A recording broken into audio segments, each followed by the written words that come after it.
दोस्तों, स्वागत है आप सभी का राधा रानी के छोटे से यूट्यूब चैनल पर। उम्मीद है मुझे आप सभी बहुत अच्छे होंगे और मैं भी बिल्कुल अच्छी हूँ दोस्तों। तो साल 2026 का पहला रविवार है, 4 जनवरी आज है।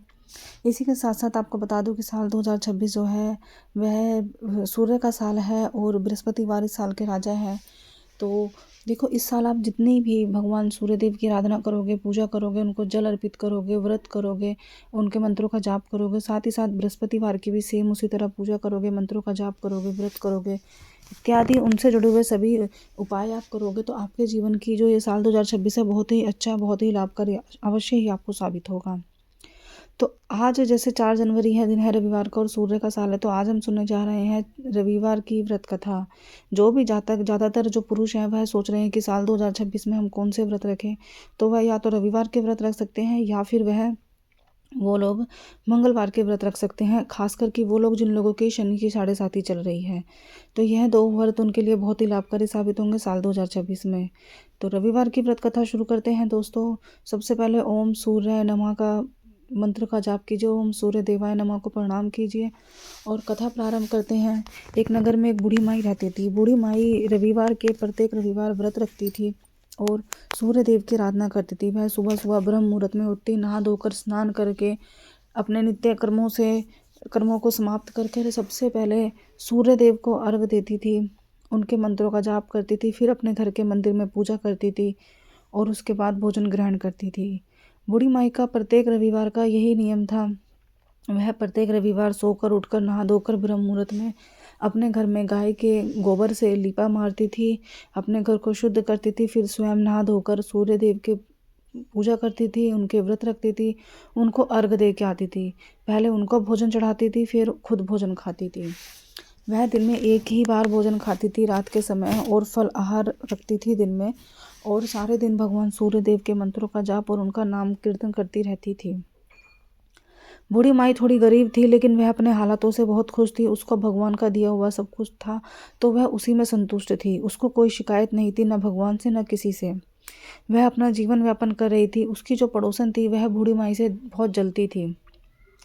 धीरे धीरे जब बूढ़ी माई सूर्यदेव की आराधना करने लगी, तो सूर्यदेव ने बूढ़ी माई की इस पूजा पाठ से प्रसन्न होकर उनको धीरे धीरे फल देना शुरू कर दिया। फल के रूप में धीरे धीरे बूढ़ी माई के घर धन धान्य आने लगा।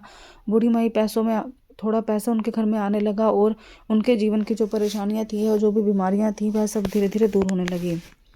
तो पड़ोसन को देखकर यह बहुत आश्चर्य भी हुआ और थोड़ी थोड़ी अंदर से जलन भी हुई। प्रत्येक रविवार बूढ़ी माई जो अपने घर में गाय का गोबर लाकर लीपती थी, वह गाय का गोबर पड़ोसन के घर की गाय से ही लेकर आती थी, क्योंकि बूढ़ी माई के पास स्वयं खुद की कोई गाय ना थी। अब क्योंकि पड़ोसन जो थी वह बूढ़ी माई से जलने लगी थी, तो उसने अपनी गाय को घर के अंदर बांधना शुरू कर दिया, ताकि बूढ़ी माई गाय का गोबर लीपने के लिए ना ले सके। बूढ़ी माई को बहुत बुरा लगा। उस दिन बूढ़ी माई ने ना तो अपने घर में जब उसको गाय का गोबर नहीं मिला, तो ना उसने अपने घर में चूल्हा चौका करा और ना ही भगवान की पूजा करी और ना भगवान को भोग बनाया, खुद भी भूखी खाई, ना ही भगवान को खिलाया। तो बूढ़ी माई अपने रविवार के व्रत में ऐसे ही भूखी प्यासी सो गई, और जब वह सो गई थी तो उसके भगवान सूर्यदेव उनके सपने में आकर उनसे पूछा कि हे बूढ़ी माई, आज ऐसा क्या कारण रहा कि ना तुमने पूजा करी, ना लीपा करा और ना ही मुझे कोई भोग लगाया, ना ही तुमने स्वयं ग्रहण करा।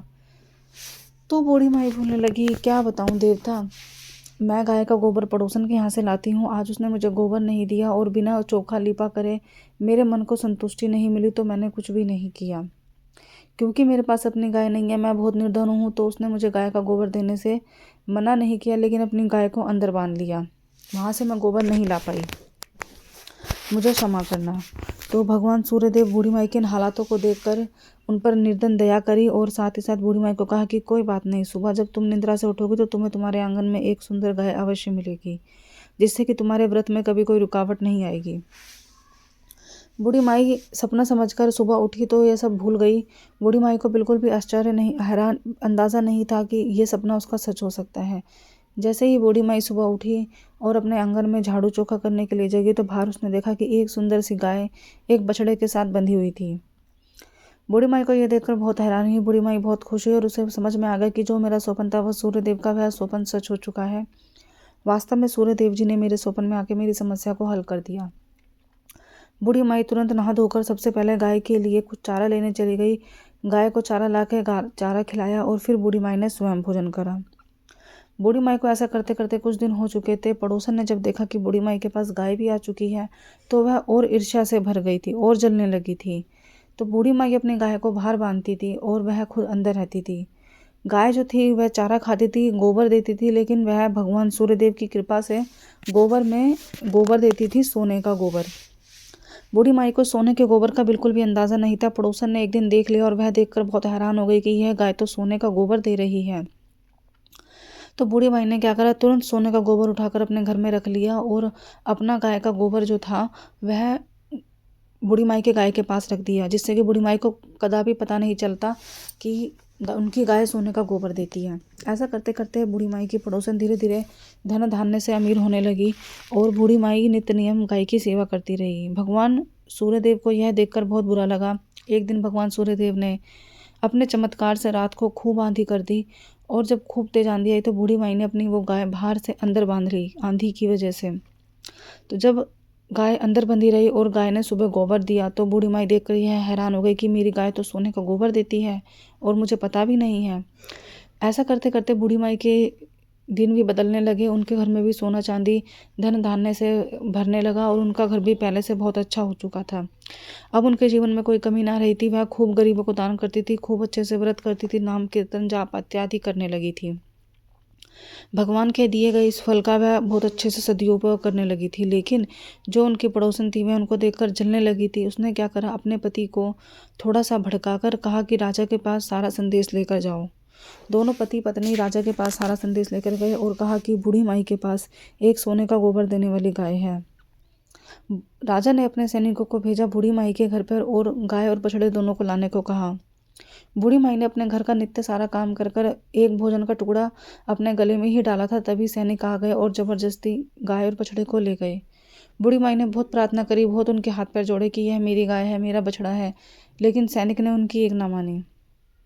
जैसे ही सैनिक गाय और बछड़े को राजा के पास ले गए, राजा खुद देखकर यह हैरान हो गया कि ये बूढ़ी माई का गाय तो सोने का गोबर देती है, ऐसे तो मैं बहुत धनवान बन जाऊंगा, बहुत नगरों पर राज करने लगूंगा। ऐसा करते करते शाम हो गई और राजा ने कहा कि इस गाय को मेरे कक्ष के बाहर बांध दो और मैं अंदर सो जाऊंगा। चारों तरफ इनकी निगरानी रखना ताकि गाय को कोई लेके ना चला जाए। राजा जब सो गया था, राजा के सोपन में भगवान सूर्यदेव आए और भगवान सूर्यदेव ने कहा कि यह गाय बूढ़ी माई की है, यह मैंने उनको दी है। यदि तुम उनकी गाय उनको ऐसी की ऐसी वापस नहीं देकर आओगे तो मैं तुम्हारे जितना भी राजपाट है सब छीन लूँगा और तुम्हारे ऊपर परेशानियों का पहाड़ टूट पड़ेगा। तुम्हारे पास खाने को कुछ ना बचेगा, ना ही कोई धन बचेगा। तो राजा ने भगवान सूर्यदेव की यह बात से घबरा कर उनकी बात का आज्ञा का पालन किया और सुबह सैनिकों समेत गाय और बछड़े को वापस बूढ़ी माई के यहाँ लेकर गया। बूढ़ी माई को खूब धन दौलत दिया जो उन्होंने उससे छीना था और जो गाय के गोबर से निकला था वापस वो भी दे दिया। साथ ही साथ क्षमा याचना मांगी कि मुझे नहीं पता था कि यह आपकी गाय है, आपका बछड़ा है, हमें माफ़ कर दीजिए। तो बूढ़ी माई ने खुशी खुशी उनको माफ़ कर दिया और अपनी गाय और बछड़े के साथ खुशी खुशी रहने लगी। ऐसा करने के बाद राजा ने सारे नगर में ऐलान करा दिया कि सभी महिलाएं, सभी पुरुष रविवार का व्रत रखेंगे। जो भी व्यक्ति रविवार का व्रत रखता है उसके जीवन से सभी रोग, सभी काया, सभी बीमारियां, सभी दुष्ट संकट सब दूर हो जाते हैं। और साथ ही साथ जिस भी जातक के घर में गाय नहीं है वह गाय का गोबर मेरे महल से आकर मुफ्त लेके जा सकता है, किसी को कोई रोक टोक नहीं होगी, ताकि उनकी पूजा में कोई बाधा ना आए। तो राजा के ये नए बड़े ऐलान से गांव की प्रजा बहुत ही प्रसन्न हो चुकी थी, जिससे कि दरबदर राजा की खूब वाहवाही होने लगी थी। तो दोस्तों यही थी मेरी सूर्यदेव भगवान की कथा। अगर आपको मेरी कथा अच्छी लगे तो मेरे चैनल को सब्सक्राइब जरूर कीजिएगा। साल 2026 है, सूर्यदेव की जितनी आराधना करोगे सूर्यदेव आपको उतना ही देगा। जैसे आप सूर्यदेव की पूजा करोगे वैसे ही सूर्यदेव अपनी तरह आपको भी चमका देगा दोस्तों। तो कुछ उपाय ऐसे होते हैं जो कि आपको करने होते हैं, जिससे कि आपके जीवन की छोटे छोटे उपाय होते हैं लेकिन बहुत बड़ी बड़ी परेशानियां हल हो जाती हैं। जैसे कि देखो, सूर्यदेव का जो रंग होता है लाल होता है। आप सूर्यदेव को जल देंगे तो अपने पानी के अंदर, तांबे के लोटे के पानी के अंदर लाल केसर, लाल चंदन या लाल फूल या लाल टीका डालकर उनको अर्पित करें। सूर्यदेव को आप चावल डालकर ज़रूर पानी अर्पित करें, जिससे कि आपके घर में धन धान्य की कमी नहीं होगी। सूर्यदेव को इसी के साथ साथ, जैसे सूर्यदेव जो भगवान हैं उनको गुड़ और चने ऐसी चीज़ें बहुत पसंद है, लाल चीज़ें उनको बहुत पसंद है। आप उनको ये चीज़ चढ़ाइए, लाल पुष्प उनको बहुत पसंद है। हल्दी आप डालकर सूर्यदेव को जल अर्घ करते हैं तो आपको सभी बीमारियों से छुटकारा मिलता है। यदि आप सूर्यदेव के 1 लोटे जल में शहद डालकर उनको अर्पित करते हो तो आपके जीवन में मिठास बनी रहती है। तो दोस्तों यही होते हैं छोटे छोटे उपाय जो हमारे जीवन की परेशानियों को हल कर देते हैं। तो उम्मीद है मुझे आपको मेरी वीडियो बहुत पसंद आई होगी। मेरे गए उपाय अगर आप यदि 1 महीना भी लगातार करके देख लेते हो तो अगले महीने से देखना आपके जीवन में कितनी परेशानियाँ, कितनी समस्याएं हल हो चुकी होंगी और आपको एक नया जीवन मिलेगा। आपके जीवन से नकारात्मक दृष्टि सारी खत्म हो चुकी होगी दोस्तों। तो चैनल को सब्सक्राइब ज़रूर कीजिएगा, वीडियो को लाइक ज़रूर कीजिएगा। अगर मेरी वीडियो अच्छी लगे तो चैनल को सब्सक्राइब तो करना भूलिएगा मत। साथ ही साथ आप कमेंट भी कर सकते हो, अगर आपको अपने हिसाब से कुछ वीडियो लेनी हो तो मैं आपके लिए पूरी करूँगी ज़रूर। मिलते हैं दोस्तों अगली वीडियो में, तब तक के लिए राधे राधे।